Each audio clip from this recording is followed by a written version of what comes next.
Okay, it is 6 o'clock. We are all on. Pursuant to Governor Baker's March 12, 2020 order suspending certain provisions of the open meeting law, GL Chapter 30A, Section 18, and the Governor's March 15, 2020 order imposing strict limitation on the number of people that may gather in one place, this meeting of the Great Barrington Select Board will be conducted via remote participation to the greatest extent possible. Specific information and general guidelines for remote participation by members of the public and our parties with a right and a requirement to attend this meeting can be found on the town's website. For this meeting, members of the public who wish to listen to the meeting may do so by following the instructions at the top of the agenda.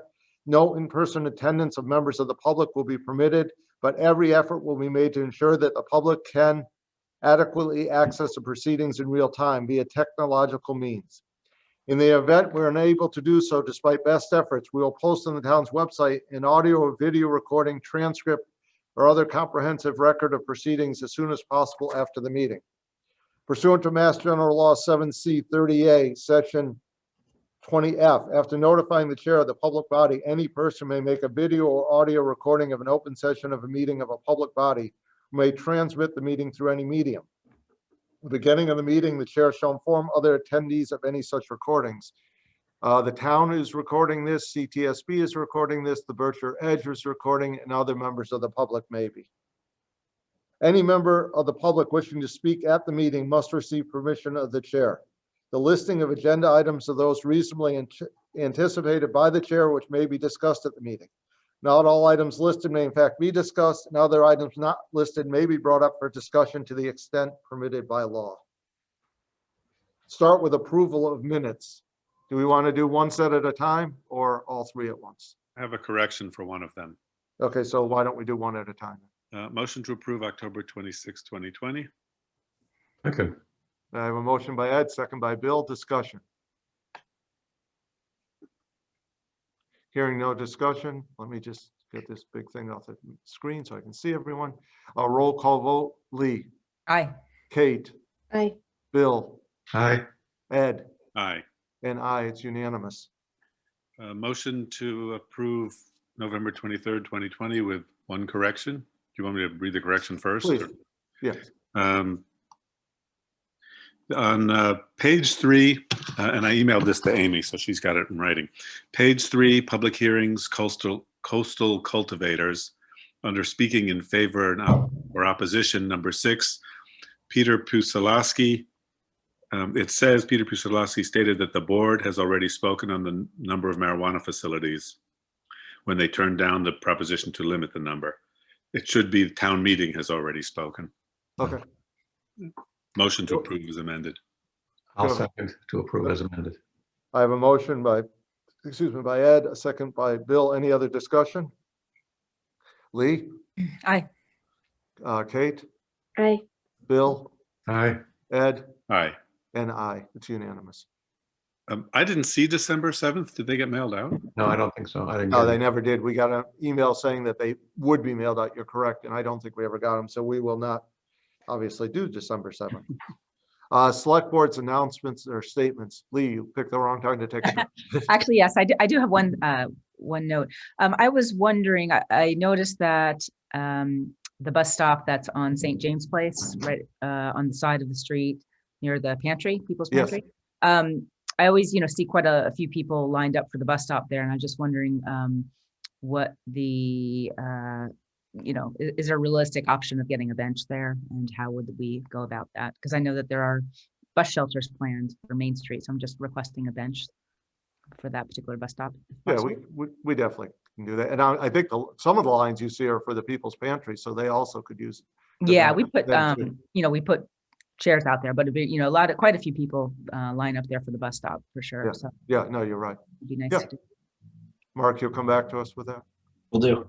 Thank you. Great. Kate?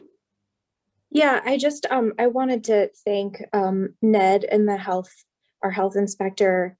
On Friday, I had learned that there were going to be a vaccine clinic specifically for the immigrant and status unknown population in Berkshire County, and for people who work in food and farms. And I was able to get the information to him, and he sent that email out immediately to all of the restaurants in town, and they filled all 200 slots almost immediately. So with his help, we were able to get a lot of very vulnerable population in our community vaccinated. So I just want to really thank him, because what he did was really commendable.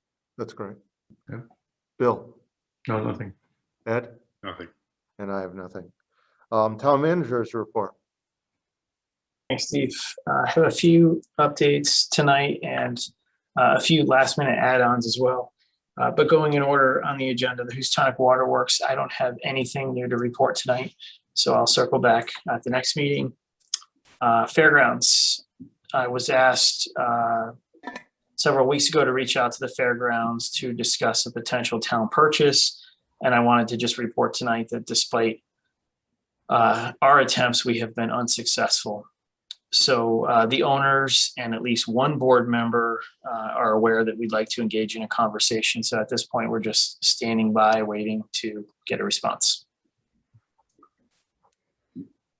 So I guess I have a question. I'm a bit concerned that there hasn't, despite repeated attempts by the town to engage in a conversation, that it appears that the fairgrounds board is not willing to even speak to the town. Is that correct? We have not been able to get the board to agree to a meeting. That's correct. Okay. I did send another email request this afternoon. Yeah. So, I mean, I suppose, what do we do now? Because if they don't seem to be willing to speak to us, and this has been repeated attempts, I'm just concerned that, what's it going to take to get them to even talk to the board? Because there is, interest. This is a potential community development possibility, opportunity for us. And the fact that we can't even get a meeting is concerning. And, I'm just, hoping that whether it's public pressure or, to have this nonprofit board, be willing to talk to the town, and, it's seemingly that, we've tried and tried again. So, what do we do now if they're not willing to talk? Because obviously they were willing to make a deal with a potential racetrack, but they're not willing to speak to the town. So is it public pressure at this point, or, Can I answer that, Lee? Because I've been doing this a while. You're right. It is public pressure. And let me, as politely as I can, say this. It's disrespectful for the board and for the owners to not meet with the town manager and the assistant town manager, even if they're not interested in selling to us for whatever reason. But an hour of their time should be the least that they provide to a town that they own a substantial piece of land. So Yeah. I think that's public pressure. Yeah. And I think that the fact that they're being that disrespectful is disconcerting. Yeah. So, I mean, I would call for, the public to take a look at the fairgrounds website and to look at who are on the board, and note that it's a nonprofit. It's not paying any taxes to the town. What have they contributed to this town since they've, formed this nonprofit, which I was on the, I was one of the many that helped out, clear out the weeds on Arbor Day. So, I'm just concerned that they're not even willing to talk to the town, and we have a good faith opportunity to make this a legal entity for the community. So, I'll just make a plea for, the public to take a look at who's on the board of the fairgrounds in Great Barrington, go on the website, know that's a not-profit, and question, what have they brought to the town? And, hopefully we'll try to get a meeting and we can move this forward. Yeah, I mean, clearly they don't, if they're not interested in selling to us for whatever reason, we can't force it. Well, there's one legal way we can, but I don't think we're talking about that. But at least to sit down and talk to us is just the right thing to do. Yeah. So, just for anyone that's on the call, their web address is gbfg.org. So that's the Great Barrington Fairgrounds, gbfg.org. So I urge the community in Great Barrington to take a look at who the board members are, and to exert some public pressure and try to get them at least to have a conversation with the town in good faith. Yep. Ed, Oh, no, we did that already. I'm sorry. This was under the fairgrounds. Do you have anything else to add, Mark, on the fairgrounds? No, nothing other than I will continue to do my best to connect with them, and I'll plan to provide an update at our next meeting. Terrific. Thank you. Next on my list is Railroad Street and our plans for the upcoming outdoor dining season. And in preparation for that season, which is coming quickly, I just wanted to share a few updates, and I wanted to also thank the chamber. I believe they reached out to the retail and restaurant community late last week to let them know that we were having this conversation, or at least an update would be provided tonight. And the plans to date are as follows. We plan to reopen Railroad Street to outdoor dining beginning Friday and Saturday nights this spring. I don't have a firm date yet, but as soon as we do, I'll plan to announce that through a press release and also publicly at one of these meetings. And in order to create a more cafe-like experience, the look and feel of an outdoor cafe rather than a construction scene, we'll be purchasing several planters with lattice. Those planters will be set on casters so that they're easy to set up and take down every week. And I'm hopeful that we'll be able to partner with Monument Mountain Regional High School and their greenhouse program to work with the students to plant them and maintain them this summer. I did reach out to Dr. Dillon last week, and he seemed excited and interested in that partnership. So I'll report back on that soon as well. Festive lighting, we've already ordered. We intend to install lights up both sides of Railroad Street that will be used for outdoor dining on Friday and Saturday nights. Those strands will be installed by town staff. So we're moving in the right direction there. And then finally, our Berkshire Bus program, which we did an in-depth presentation on at our last meeting, is still moving forward. I expect music will begin probably late June, but will definitely be in place for all of July and August, the real summer months here. And we expect to have various performing artists on the streets for 10 weeks. So, Any questions or comments? The Chamber of Commerce has been involved, and they've talked to the retailers and things like that. Are there any concerns there? I did ask them to reach out to the retailers and restaurants last week so that they could participate tonight and express concerns, support. So I'm hopeful that. Yeah, now's the time to do it. If anybody wants to speak, just raise your hand through the Zoom link. So we have a couple people want to speak. First, Karen Allen, go ahead. Just unmute yourself. Okay, can you hear me? Yes, we can. All right, great. Well, I have voiced some concerns both last spring and summer, and also as I heard that this was going to happen again this year, because it has been quite difficult for the retailers. I know it's very advantageous for the restaurants, and I know people seem to very much enjoy it. And I have nothing but a desire to support the restaurants and to support, making it into this sort of festive, wonderful thing. But I'm very concerned about how difficult it was for us. I have to say, and I could provide proof if anybody needs it, but as of the time Railroad Street is closed down, which was 4 o'clock for most of last year, we have not one person walk into our store. Not one. People come to eat, they don't come to shop. And the 4 to 6 time slot for most of the retail stores, and I can, really speak mostly for mine, but I can speak for others, because last year, Church Street, which was right next door to us, they would just close at 4. They just threw up their hands and just gave up. We actually sat there twiddling our thumbs from 4 to 6 just to see what would happen, to see if anybody ever walked into the store, trying to make it work. We'd open our door, we'd, do whatever we could do to entice people in, but they're there to eat. They're there meeting friends. They're there gathering with families. They really have no interest in walking into a store and shopping. However, in the past, without the railroad street being closed, you know, that had been quite a productive time period for us from 4 to 6 on Friday and Saturday. So, you know, last year it was quite traumatic, particularly because we had just come out of a period where we were closed. We had to be closed for 3.5 months. When we very carefully opened, we were only open 3 days a week. Then we expanded to 4. And right around the time we expanded back into our full schedule was when the closures started. And I have to say, it's, you know, we've lost maybe 4 or 5 stores this year, a couple of them, you know, basically due to these closures, I believe.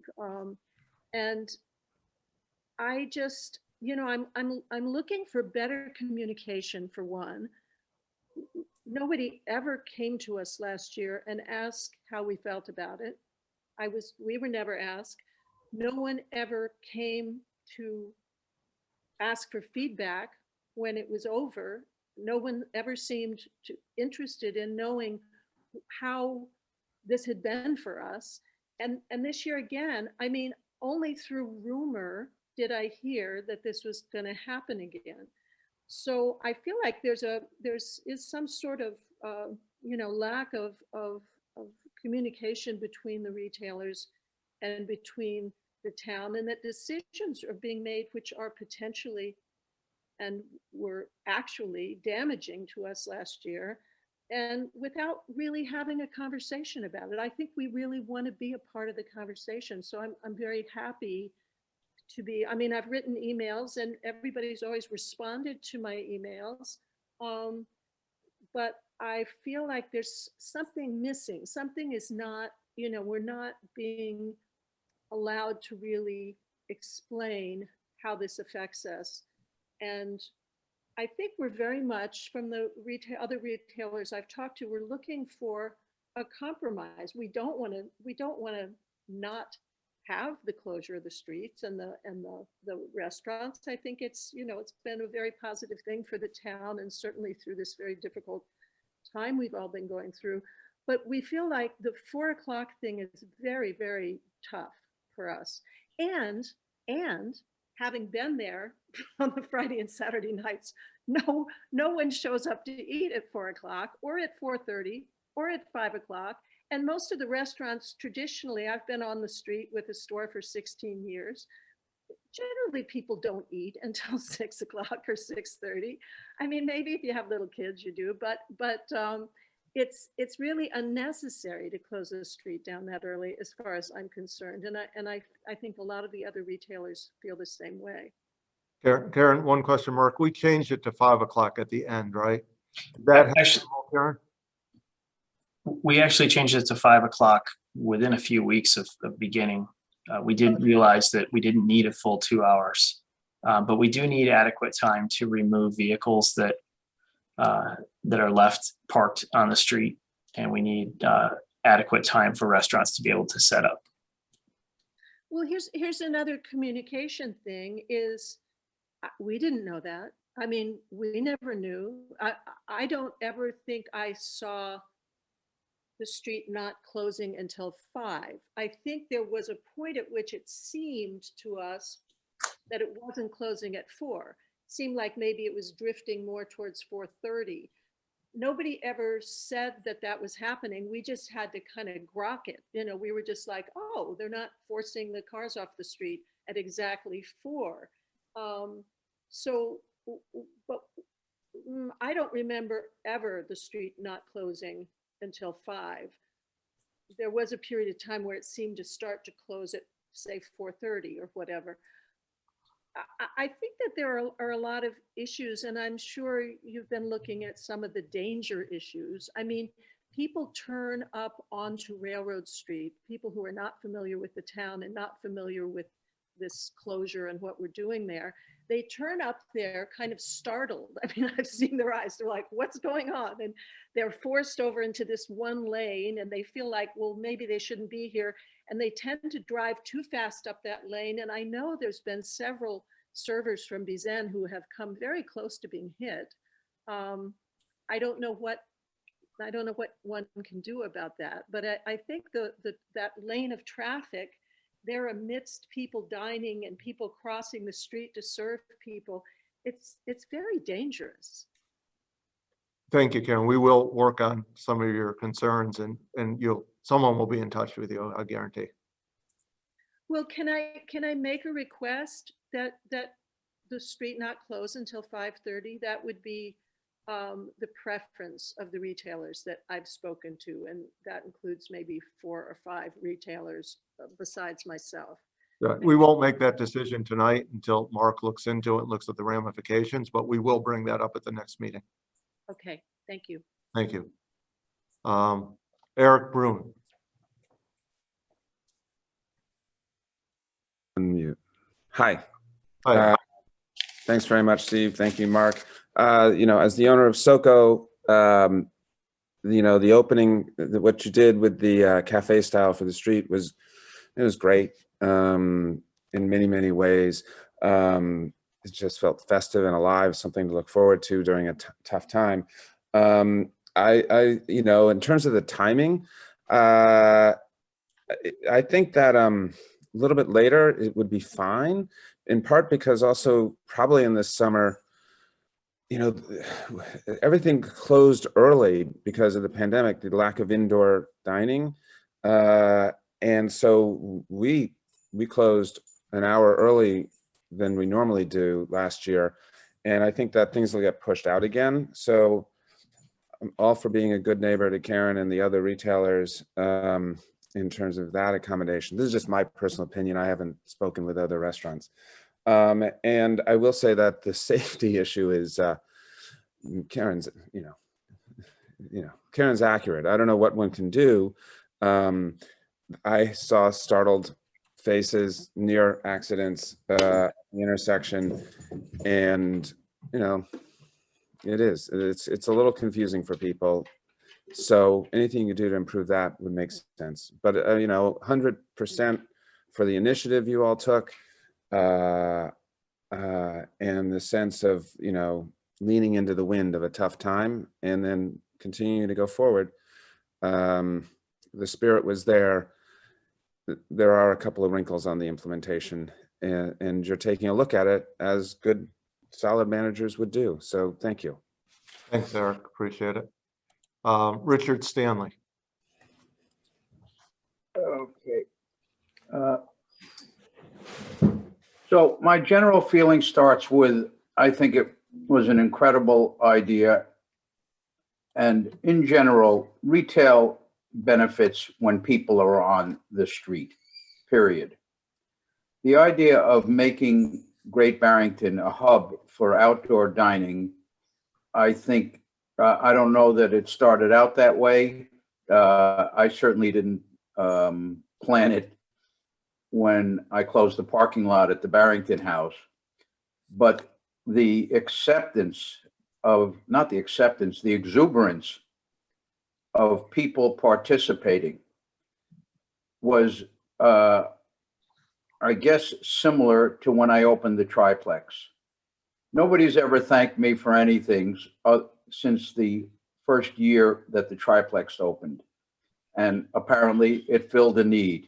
I don't think anybody was out to thank me or compliment me about anything other than filling a need in the community. Well, it turns out when the outdoor dining at the Barrington house opened, all of a sudden people started thanking me for doing that. So if you want a measure of what the general public feels about the idea of outdoor dining, certainly at the Barrington house. And in talking with my various tenants, as you know, I have a building on Railroad Street that has, let's see, 1, 2 restaurants and 4 other retailers. They were very pleased. that there were more people walking by and not just driving by. So that's kind of my take on it. All right. One thing that Karen said that's absolutely true, and I'll echo exactly what Eric said. I was concerned day one with the single traffic. I understand the technicalities of having to keep it and why we weren't able to make Elm Street two-way, which would have really answered the problem. So I'm going to make us two suggestions on dealing with that. One, we need a lot of signage right at the head end of Railroad Street before you make the turn. Maybe another version of that crosswalk sign that deals with people going northbound on Main Street. I don't know if that's practical or not, but just a thought. But the more significant one, and as you guys know, I'm down in Mexico enduring this 75-degree weather, but they have a thing they call topes, also known in the US as speed bumps. Those should be put out. You just can't go fast over a speed bump. It will maintain traffic. In fact, you see it all over Mexico instead of stop signs. So I think it's probably an effective and well-needed tool to calm the traffic. Probably one at the head end and maybe one or two as you go up the street. I think after you go to the top, you certainly don't need it. Anyhow, that's my 2 cents on it. Thank you, Richard. Appreciate it. Anyone else? So this will be on the next agenda. I think it's overwhelmingly positive, and we knew there were some tweaks that had to be made, and they're in the planning stages. Mark, continue. Thanks, Steve. I do want to just mention that we are well aware that we could make some improvements to safety there, and that's why we've hired engineers. We're trying to identify some temporary crosswalks. We're trying to clearly identify areas where pedestrians can cross, so it's not such a free-for-all this summer, and signage is also on our minds. So hopefully I'll have some more information by the next meeting. Just a few last-minute add-on updates for the board and for the public. We were notified last week that the roundabout project for the state-owned intersection of Route 7, 23, and 41 in front of the police department will begin soon. We expect the work will span over 2 construction seasons, and it will include safety upgrades, crosswalks, sidewalks, tree plantings, and moving utilities underground. And we'll see preliminary work starting as early as this coming Wednesday. So we'll have a press release drafted and sent out through all of our traditional media outlets and on our social media platforms within a day or so. And the last update I wanted to provide is that on the other end of town, the former Brown Bridge, now the Red Bridge on Main Street and State Road, or where those two intersect, we did hear today that DOT is planning for a June completion of that project. So that's really good news. I hope that's accurate, and I'll update the board at our next meeting if anything changes. I have a question. Yes. Putting the utilities underground at the police station at the Rotary is, I hadn't heard that. Is that DOT doing that, or are we doing that? That portion we are responsible for. The rest of the project is a state project. Right. Thank you. Richard, you have your hand up, or did I just not lower it? No, I thought maybe I was hoping that the Rotary project was dead. It's a project in search of a problem. Yeah, it's not our project, it's a state project, Richard. No, I sadly, I understand that. I know you do. Is there any way we can put pressure on our state elected officials to put this on hold? Well, many of us are not necessarily against the project. Oh, okay. But I guess my readings are not up to date. So I guess I will attempt. Well, I'm not saying everyone. Not Right. 100%. Well, is it the sense of the board that the board agrees that this is a major positive addition for our town? That's not on the agenda for this evening to discuss. Would you But I mind? like when you take leadership roles, Richard. Okay, thank you, Steve. Thanks. Okay, anything else, Mark? That's all I have. Thanks, Steve. Wait, before, sorry, very quickly, with the Yeah, of putting the utilities underground, Ed made me think of it because he is the fiber guy. Is there fiber down that far, or can that be part of utilities going underground, extending? I don't know. That's probably a different subject, but That's a good I know it's on Main Street. I don't know how far it is on Main Street. Don't know the, We don't need to discuss. It Right, just no, popped Mark- into my head. It Yes. felt like sharing. See if it's doable and useful. Yeah. Fiber goes down to the police station and further. Oh, it does. So great. So then if that's a utility, then it's going underground as well, Yes. because that's how that works. Great. Thanks, Kate. Mark, anything else? that's all I have. Thanks. Okay, licenses and permits. Wyandotte Country Club, annual renewal of seasonal all alcoholic liquor license. Do you have a motion? Motion to approve? A second. Any discussion? Hearing no discussion, roll call. Lee, Aye. Kate, Aye. Bill, Aye. Ed, Aye. and I. It's unanimous approval. New business, select board to recommend the last zoning citizen petition to the planning board for a public hearing. Do I have a motion to recommend? We don't have a choice on this, right? We just Right, exactly. We motion to recommend. Yes. Okay, second. Any discussion? This is, Why do we do this if we don't have a choice? it's required for us to do this. It's like bowing to the queen to show respect. Yeah, Okay. it's, roll call. Lee, Aye. Kate, Yeah, aye. Bill, Aye. Ed, Aye. and I, and it's unanimous. And before you ask, I don't know what happens if we all voted no. The whole world would be upset with us. 40 Grove Street, transfer of deed. Who's got, Chris or Mark Chris, you want to take this one? or Bill? Sure. Hi, everybody. Pursuant to town meeting, the town has this property at 40 Grove Street. Pursuant to town meeting, it will be transferred to the Housing Trust for affordable housing purposes. So it's just, I think this is just a motion for the select board to approve and sign the deed. And then the trust will also sign the deed. Yes, we're meeting tomorrow night. We'll sign the deed. We have an RFP that's close to ready to go out. Do I have a motion? To do that, to approve the deed. Do I have a second? Sure, second. So I have a motion by Ed, a second by Bill to approve the transfer of the deed. Any discussion? This is also a formality. The town meeting has approved this. So Lee, Aye. Kate, Aye. Bill, Aye. Ed, Aye. and I. It's unanimous. Local Rapid Recovery Grant. Sure, I'll start. Hi, everybody. Chris speaking. So we applied to the state's, to Mass DHCD's Downtown Initiative Program, and we received a grant of technical assistance. And Steve, could you go ahead and promote Laura Brennan to a speaking role? Absolutely.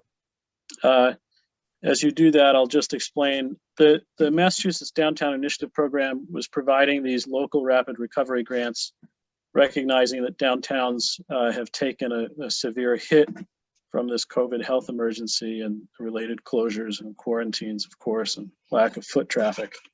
So we applied to the state for this grant of technical assistance, number one, to help us understand the business conditions that are there in the downtown, and to come up with solutions with businesses, enterprises, establishments in the downtown to overcome some of those challenges both now and in the foreseeable future. So we we have been matched with a technical assistance provider, that is Berkshire Regional Planning Commission. And Laura here, joining me tonight from BRPC, can explain a little bit briefly about the program and the survey that we've just sent out. Laura? Sure. Hello, everybody. Laura Brennan from Berkshire Regional Planning Commission. We are undertaking about a 6-month process that will begin with the diagnostic phase, including data collection. We'll be looking at a number of factors that either are available through primary sources like US Census or through the town hall, clerk's office, or by just simply doing data collection ourselves through visits to the downtown. The survey that went out recently, and we're going to continue to push that out because it does close on April 12th, is looking for input from both for-profit and nonprofit excuse me, managers. Excuse me. And all of that information will be sent into DHCD. They'll turn around a report to us by mid-May, which we'll present to the community. And at that time, we'll be looking at a short list of proposed projects that will be being built up over the diagnostic phase timeframe, and also soliciting ideas from members of the community for other project ideas. All of these are meant to be fairly I shouldn't say easily achievable, but fairly quickly achievable projects, because it's meant to be something that as soon as this planning grant is complete, we would be able to apply to a range of funding sources for implementation. So these are all things that would improve downtown experiences for visitors, whether that be for shopping or dining or for other purposes. How can we get people to come to downtown more easily, stay longer, spend more, all of those things that you're really aiming for through a project like this. So after we go through and finish that diagnostic phase, we'll go into a plan draft phase where we look at these projects, do some assessing as far as how many of them are achievable, which are most likely to have the largest impact. And towards the end of the summer, we would be wrapping up with a final draft of the plan, which we will again present to the community. One of the reasons this is exciting to me, not only are we going to be developing local projects, quick fix solutions, I hope, that set a good foundation for the future.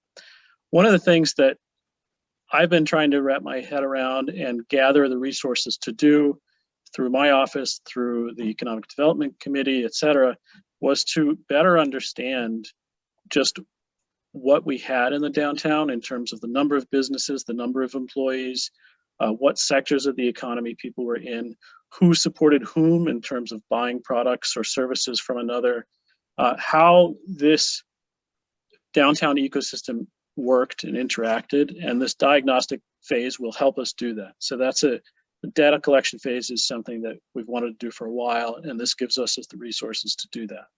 So it's very important, we'll say again, for folks in the downtown core, if you have a business, a location in the downtown core, and that's roughly from, say, St. James Place to about Rossiter Street. This is a downtown initiative program. Nothing against anybody else who has suffered through these difficult times, but this is the downtown initiative program, and this program focuses on that downtown core. So if you're located there, please see the survey on our social media account.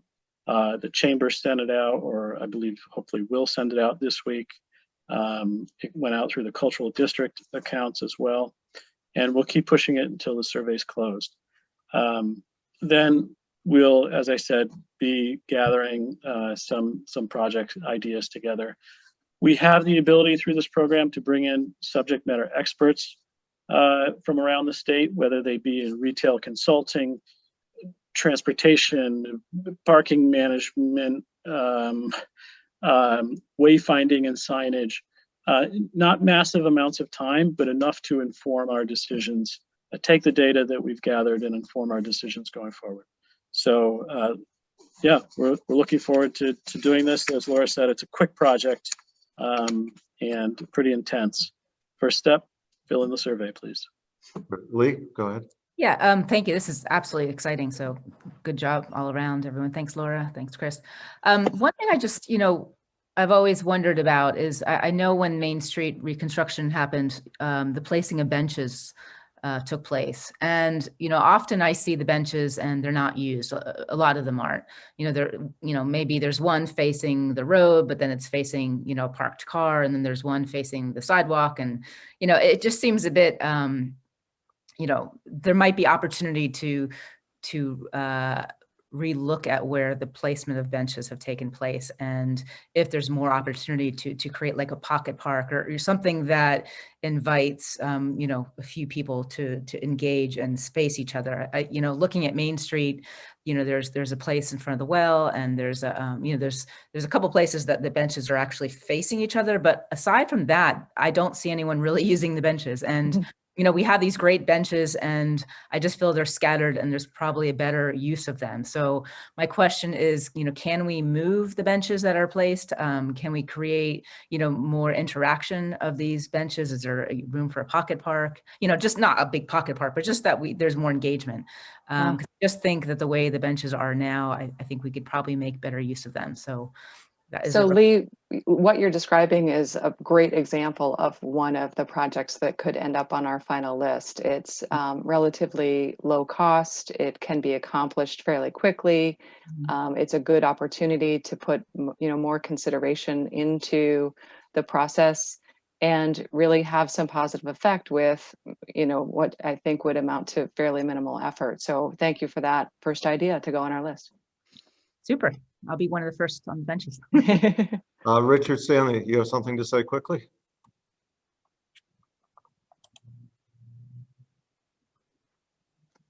Okay, one is a question and the other is a request.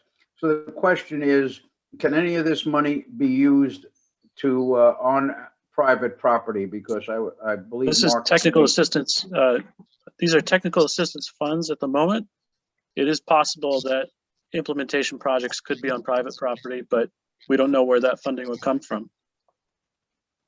Okay, the funds we have currently are strictly for labor. So for our technical assistance to identify and explore and really investigate these projects from a planning standpoint. After that is complete, then we would be looking at funding sources for implementation. So just to follow up on that, obviously you don't want to ask questions that you can't fulfill. So if, it sounded like in some sense it's relatively open-ended. What can we do to help? Is there a caveat, a star or something that says, don't give us any ideas that would happen on private property? No, I think the team between BRPC and the town will identify projects, and some may be able to be done through the town, others may not be, but maybe we can help make connections and put resources together.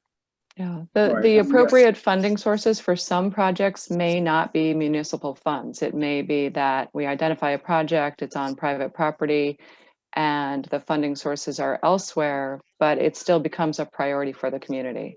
I would add, though, that we're prioritizing things, and I'm not sure what you have in mind, but we would be prioritizing things for our final list that are achievable in a relatively short term. Yeah, no, I understand that. Well, one of the things, for instance, that I talked to Mark about, because I had read somewhere out east that a pizza restaurant chatted with their state representative and ended up getting money for heaters for their fall.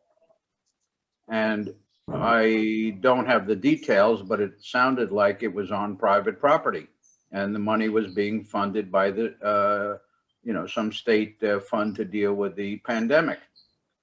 And Mark indicated that, no, that's not on private property, whatever monies were available last year. Well, we'll consider anything and try to identify the resources and partners to make things happen, Richard. Okay. First phase, I hope you and your tenants fill in the survey. Please can you email me the survey so I make sure it gets distributed to all of my people? Thank you, will do. Thank you, Richard. Thanks. Okay, anyone else? Thank you, everybody. Thank you very much. It's very exciting, Lee. Lee is correct. Moving ahead, the Elderly Tax Deferral Safety Net Pilot Program. Hi, can you hear me? Yes. Yes. So, shall I start? Please. Yeah, in order to do this fairly quickly, because there's so much to cover, I've written out my remarks. And first, I want to thank you for the opportunity to start the discussion in Great Barrington about an elderly tax deferral safety net pilot program. This is especially relevant during these uncertain times. All of us are facing challenges, so why would the Select Board consider a pilot program focused on the elderly? Well, it's one of the few ways that without having to spend any money and with minimal staff time, we can aid the people who have helped make this town what it is today. Key reasons include the following 5 points. 1, seniors are the ones who purchased their homes back 20, 30, 40 or more years ago. But now, due to retirement, they're caught in a crunch between fixed incomes and rising property assessments and taxes. The influx of big city home buyers adds new pressures. If seniors can't afford property taxes and have to sell their homes, they'll be competing with others of all ages for more affordable homes or for rentals. Secondly, there's such a need. According to the chair of the Council on Aging, the senior center staff frequently hears that many seniors are struggling financially. One example comes from a friend who told me by the time that she was in town hall waiting to pay her taxes, and the woman in front of her was having trouble.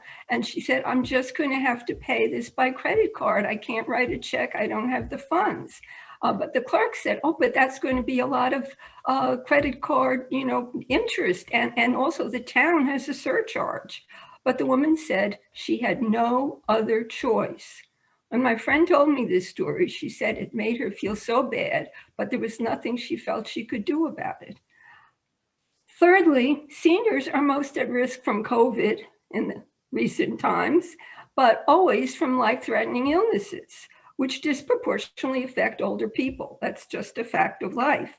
However, it's really not just about the seniors. Caregiving responsibilities and financial stress have a spillover impact on their families and other caregivers.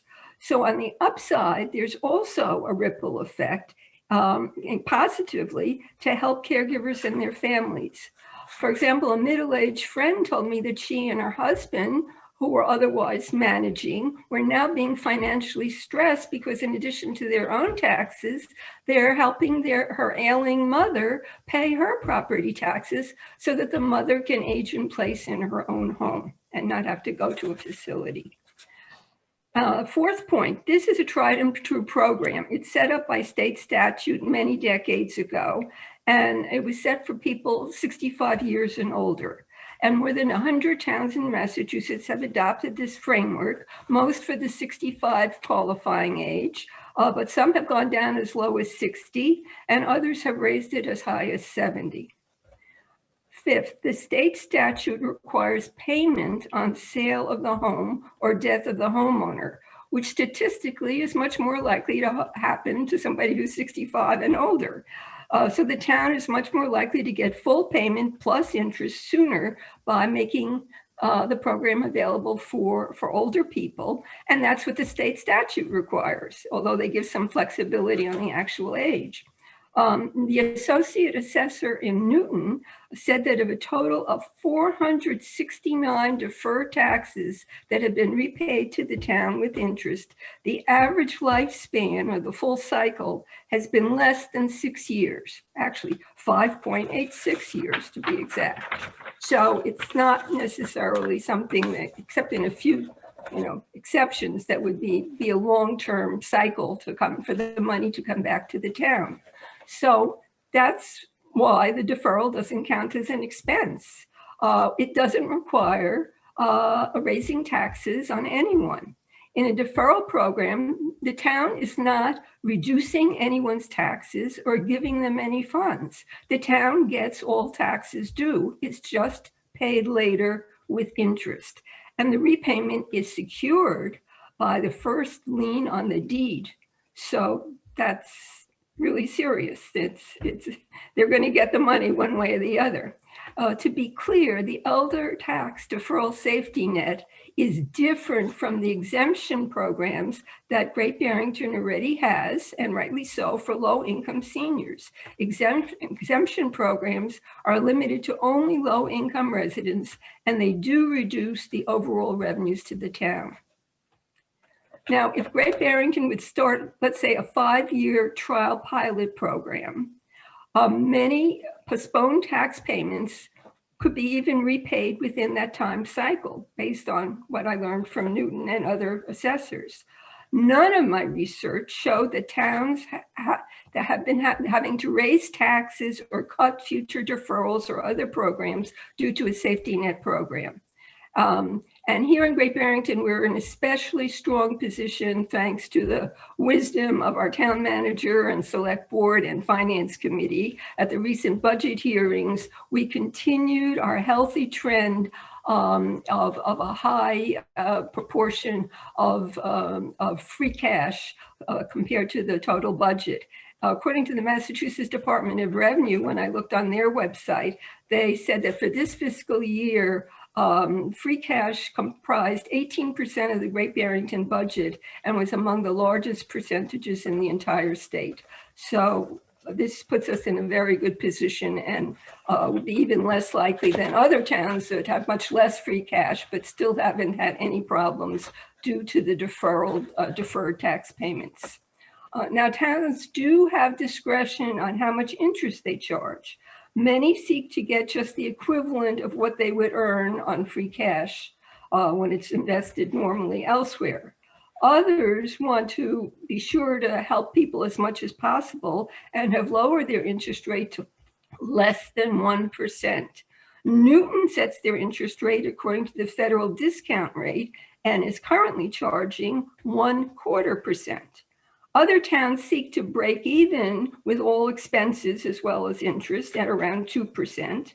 And those that want to restrict the program and basically not offer it to very much can go as high as what the state statute, which was set decades ago when interest rates were higher, and the state set it as a maximum of 8%.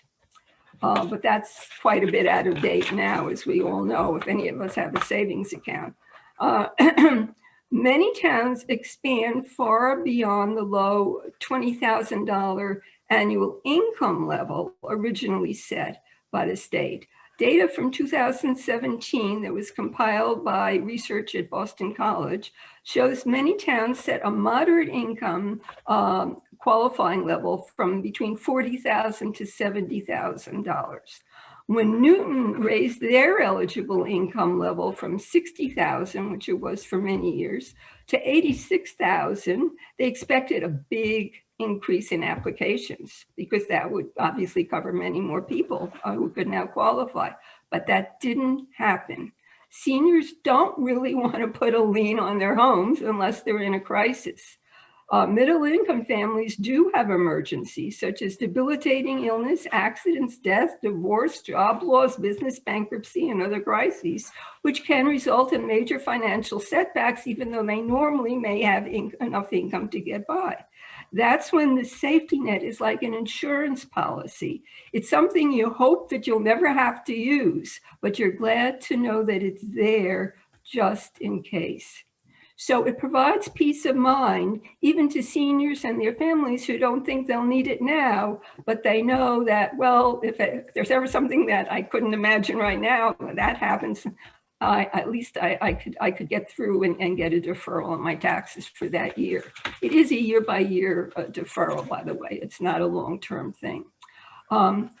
So we don't have to reinvent the wheel. We can learn from towns that have an extensive experience running successful programs. For example, the town of Sudbury has had the elderly tax deferral program for almost 30 years. They started in 1993 based on a state statute, and in 2002 they expanded eligibility. And recently I spoke with Sudbury's Director of Assessing. She's headed the department for about 5 years, but before that, for many years was associate assessor. She said they get 20 to 30 applications per year for elderly tax deferral. This is in a town almost 3 times the size of Great Barrington. They have close to 20,000 people. Proportionally, that might mean 7 to 10 applications per year here. Many deferral applications in Sudbury are from the same people who apply for the statutory senior exemptions. So the Director of Assessing said there's overlap and there's not that much extra administrative work. They have a total of 3 people in their assessor's office for a town of 20,000, and they don't require any additional staffing for tax deferrals. When I asked what works well in Sudbury, she noted that it was very helpful that seniors can decide on a year-to-year basis, and they can decide whether they need to defer all or part of their property taxes. They can defer 1 year, for example, if there's a major illness, and then they can resume paying the following years. The statute only requires full repayment when the property is sold or the owner dies. Despite lowering the Sudbury eligibility age to 60, they're the ones who are on the low end to qualify, the number of deferrals doesn't burden the town and has never required raising taxes for unexpected expenses. Sudbury in many ways could serve as a model for Great Barrington. They did a lot of research over the years and they've made numerous improvements. And also the Sudbury Director of Assessing very kindly offered to respond to future questions from Great Barrington officials.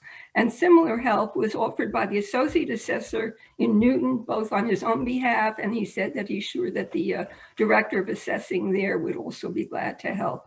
I can provide the town manager with the relevant information from these places.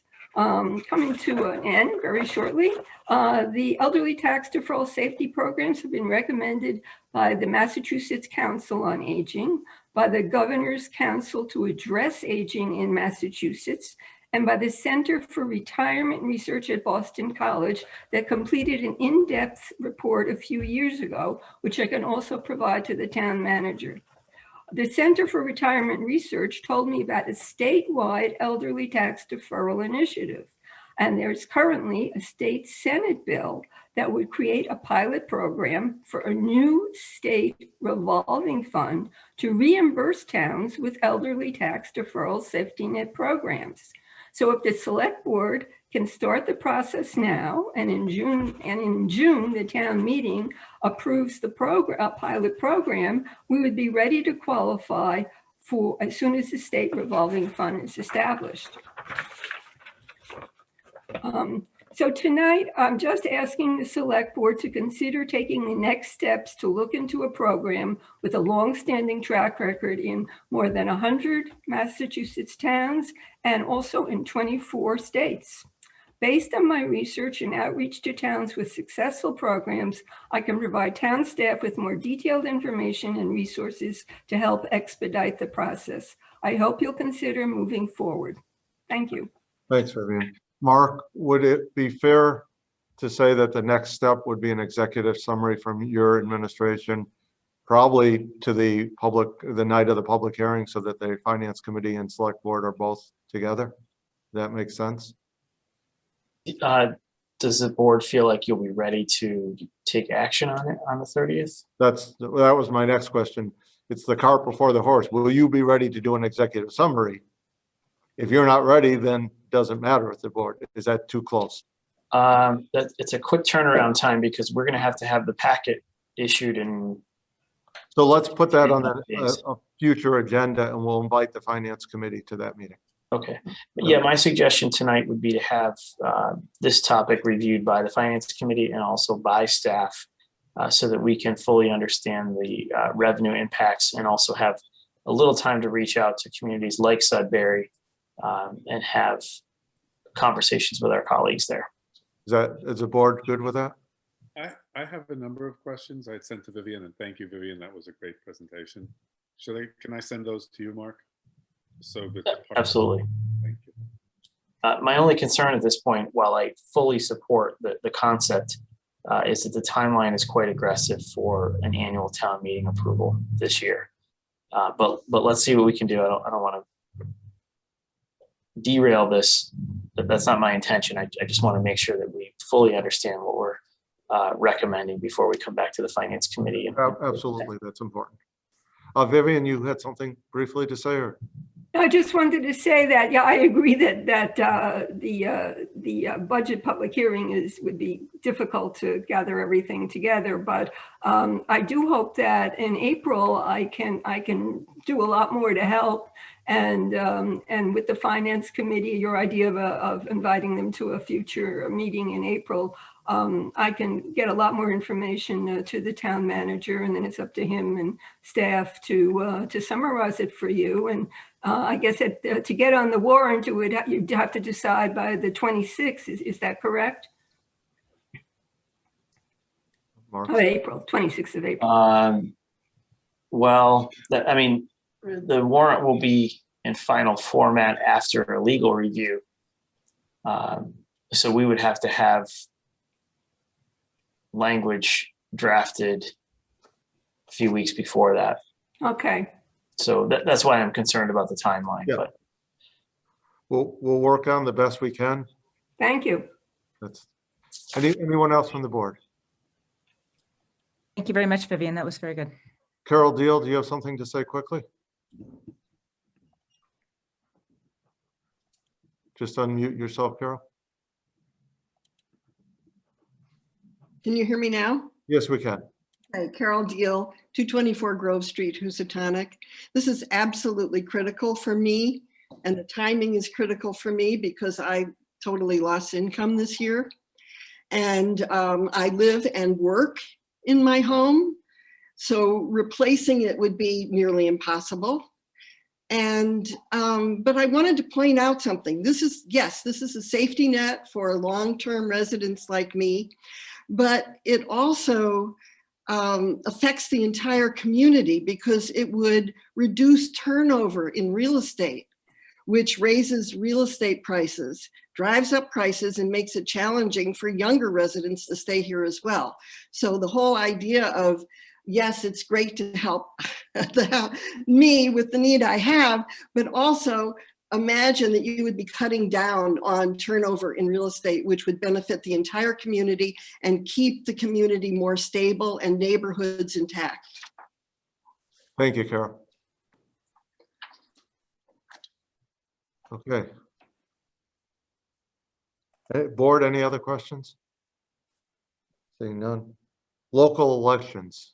We'll promote Jen. She's promoted. I think Mark did. Jen, you want to lead us off, or? Sure. So Mark asked me to kind of give you an update about the early voting and changing of local election dates. Last week, they passed Chapter 5 of the Acts of 2021, now allowing early vote by mail for elections after March 30th. And it also allows select boards to postpone their local election to a later date, but on or before August 1st of 2021.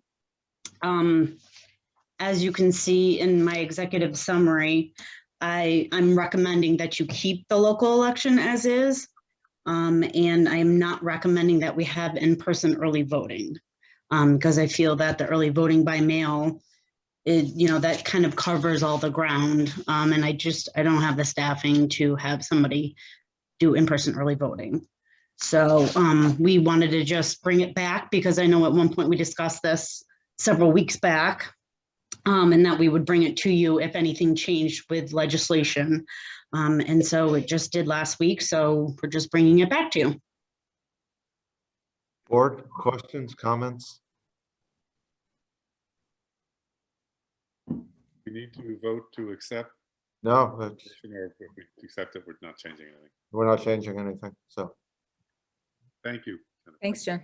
thanks, Jen. Well, are we changing early voting because we're not doing in-person early voting? We're just doing mail-in early voting? I think that's Jen's choice. Okay. So so the early voting they're allowing, because usually you have to have it for a reason. It's usually for local elections, it's usually absentee voting, but with the early voting by mail, that allows anybody to because of the current pandemic. So yeah, we would do the early voting. It's just the in-person early voting right before the election that I'm not recommending to do. Yeah. Jen, can I just ask you a question about how people will know how to get those mail ballots? Will we all receive something in the mail and we can request them? I know that's how it kind of worked in November. Or do they need to call town hall? How will people know? So I already have the absentee ballot application on my section of the website, so they can just get that and fill it out and submit it. They're allowed to, it doesn't have to formally be on that form, but they do have to have something in writing, and something in writing does not mean an email to me. It means they want something with their actual signature on it stating they're requesting a ballot by mail. The one in November, the September and the November elections, those were state elections. That's completely different. Those were mass mailings that went out to everybody. We're not doing mass mailings. It would cost a little too much money. I wanted you, since you're here, to be able to share that information with people. Yeah. So that people know how to get it, and hopefully we can use town social media and Yeah, things of that definitely. nature to continue to spread that word. Yeah, we can definitely do a press release and the social media on the website, all the usual locations. Awesome, thank you. You're Thank you, welcome. Jen. Anyone else from the board? Okay. We are at citizen speak time.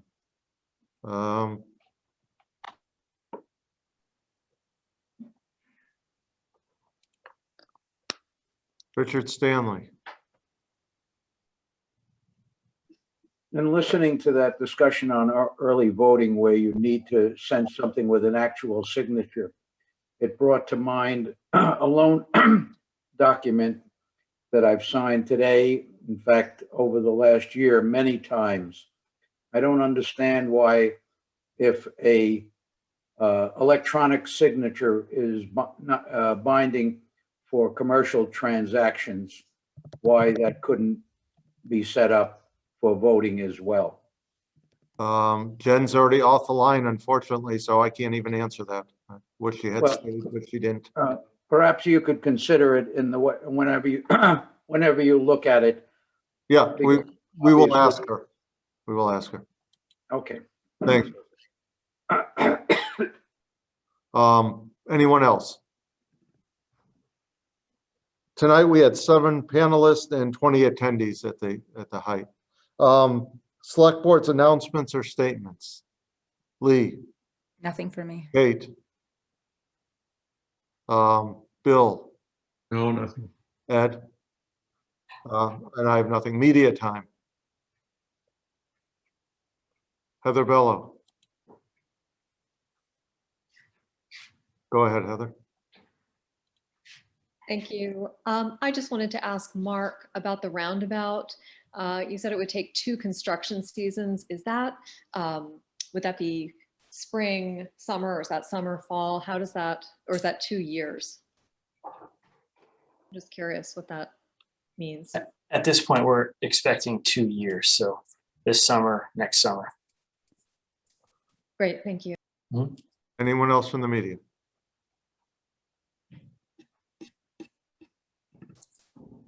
Okay, seeing no one.